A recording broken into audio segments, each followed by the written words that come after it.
So my buckets in our sort of value 360 model, there's 5 big buckets and then there's lots of sub buckets that sit under it. But we look at financial performance, and that's Yeah. not the actual number, it's the qualitative story behind the numbers, right? Super quick example of that. We've got 2 companies, both turn over 5 million, but both do a $1.5 million profit. They're both in the same industry doing the same stuff. Are they worth the same amount? And most people kind of go, well, probably.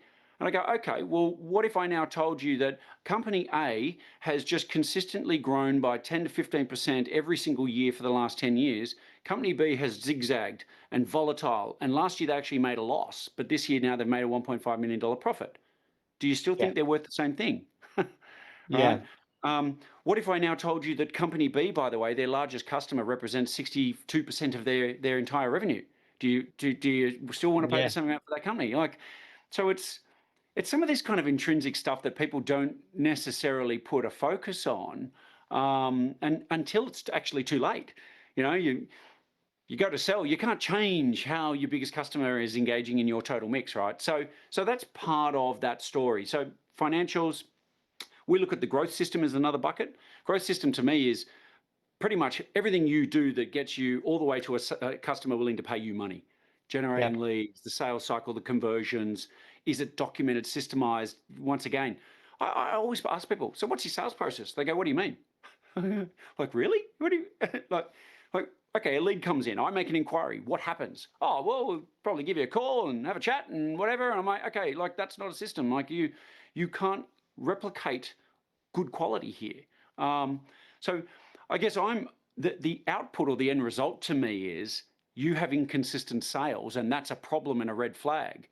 The Yes. solution to this is you haven't actually systemized in the background, and that's it's your point of systemization touches everything, and that's as I go through the buckets: financial performance, growth system, your fulfillment system, how you deliver on what you've sold, people Yep. and leadership, and finally is your overall operating system, which speaks to Systemology as a whole. Everything from your strategic planning down to your weekly cadence meetings to your risk management to, what are your different growth channels for the future? You might branch out on new stuff. Like all of that gets captured.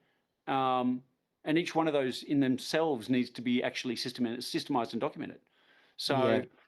and I'll finish just one comment on these sort of buckets. I was chatting to the CEO of one of a really, really large, well-known PE firm here in Sydney. And I actually said to him, so, after the financials, because let's just assume you're not going to look at a deal unless the numbers make sense, right? Like that's kind of the ticket to ride. But assume all the numbers are good and meeting key metrics. What's the most important thing to you when you buy a business? And he goes, oh, that's easy. It's management team and culture. Yeah. Interesting. Management team and culture. He goes, we don't want to run the business. We need to know that it's run by competent people. And we need to know that those people have a good culture, because culture is not something I can just throw a few dollars in and change. Culture takes Yeah. time. Culture takes all these sort of variables.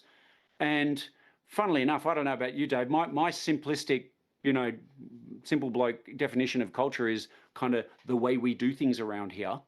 Yep. And funnily enough, when you have a good system that sits behind a business and you go, well, actually, I'm not just telling you how we do things around here. I'm going to show you how we do things around here. Yeah. And here's the checklist in the video to go watch when you got some more time. Yeah. I love that. The way I think about what a process is as well, they're documented habits.